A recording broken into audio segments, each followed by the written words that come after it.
শীতের পালং শাক দিয়ে একবার এইভাবে নরম তুলতুলে পালং পরোটা বানিয়ে দেখতে পারেন। খেতে এতটাই সুন্দর হয় যে দুদিন ধরে কিন্তু এইভাবে বানালে নরম থাকবে।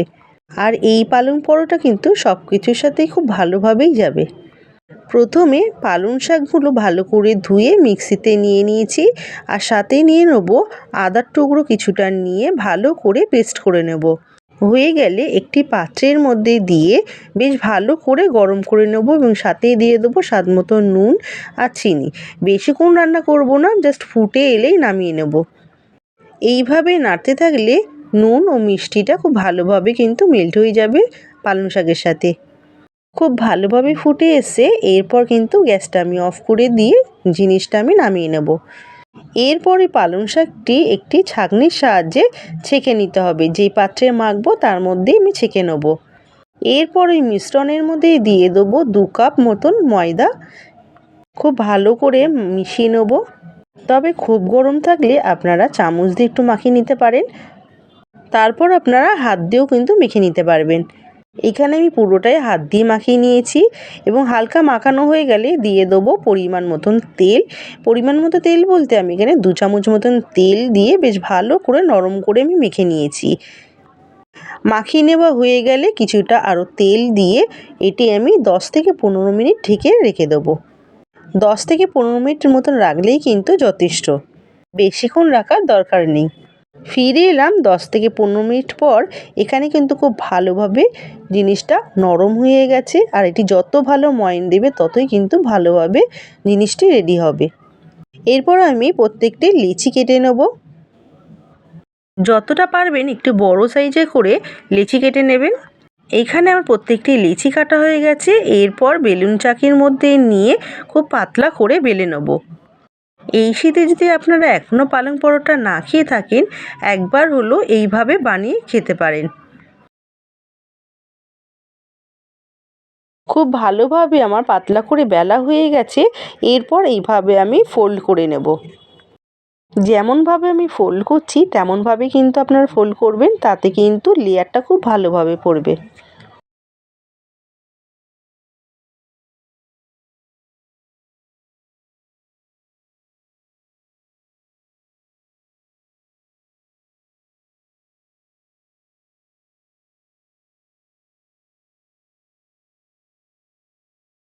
ফোল্ড করা হয়ে গেছে। এরপর এক সাইড থেকে আমি এইভাবে রোল করে নেব।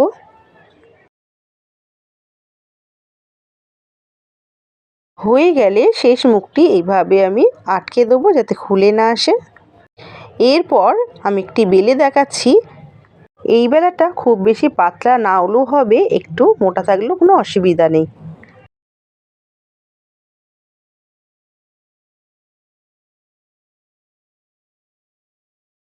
খুব ভালোভাবে আমার এখানে পরোটাটা বেলা হয়ে গেছে।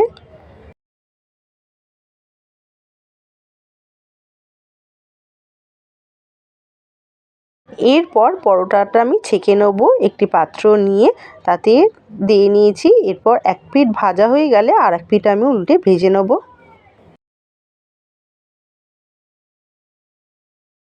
ভাজা হয়ে গেলে ওপর থেকে কিছুটা আমি তেল অ্যাড করব এবং ভালোভাবে খুন্তির সাহায্যে মিশিয়ে নিয়ে আর এক পিঠও তেল লাগিয়ে এপিঠ ওপিঠ ভালো করে ভেজে তুলে নেব।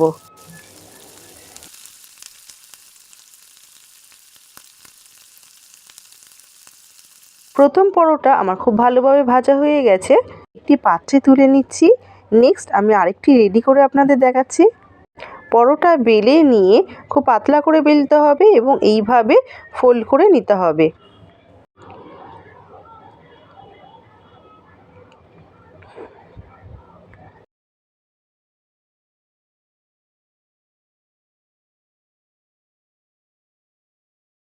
ভাঁজ করে নেওয়া হয়ে গেলে সেম প্রসেসেই আমি একদিক থেকে আরেক দিক আমি রোল করে নেব।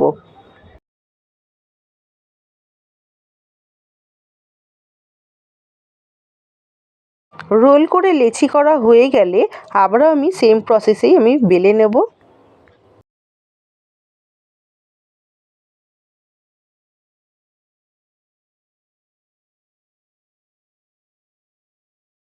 বেলে নেওয়া হয়ে গেছে, সেমভাবে আমি কিন্তু ভেজে নেব। পালং পরোটাটি। এক পিঠ ভাজা হয়ে গেছে, আর এক পিঠও আমি ভেজে নেব। হালকা ভাজা হয়ে গেলে আবারও আমি তেল অ্যাড করে আমি এই পিঠ ও পিঠ ভালো করে ভেজে আমি তুলে নেবো একটি পাত্রে।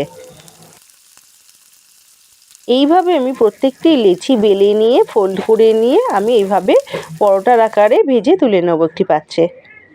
প্রত্যেকটি পরোটা কিন্তু আমার একেবারেই রেডি, খুব বেশি সময় লাগলো না। এটা আপনারা যদি বাড়িতে বানান তাহলে বুঝতে পারবেন কতটা সহজ এই রেসিপিটি। এই পরোটা দেখতে যেরকম সুন্দর হয়, খেতেও কিন্তু অসাধারণ হয়।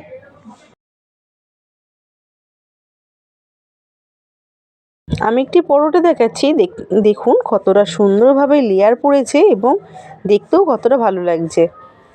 প্রত্যেকটি পরোটা এতটাই নরম হয়, আপনারা কিন্তু দুদিন ধরে যদি রেখে খান তাহলে কিন্তু সেম এই নরম ভাবটা কিন্তু পাবেন। দেখতেই পাচ্ছেন প্রত্যেকটা কিন্তু খুব সুন্দরভাবে কিন্তু লেয়ার পড়েছে। এই পালং পরোটা কিন্তু ধনেপাতার চাটনি এবং চিকেনের সাথে আমি পরিবেশন করেছিলাম। তাছাড়া সব কিছুর সাথে কিন্তু খুব ভালোভাবেই যায় এই পরোটা। আপনারা যে কোনোর সাথে কিন্তু এটা পরিবেশন করতে পারেন। চিকেন দিয়েও যেমন সুস্বাদু হয়েছিল খেতে, তেমনিও কিন্তু ধনেপাতা চাটনির সাথেও খুব ভালো লাগছিল। তাহলে ফিরছি পরবর্তী নতুনত্ব কোনো ভিডিও নিয়ে। ততক্ষণে ভালো খান, ভালো থাকুন, টাটা।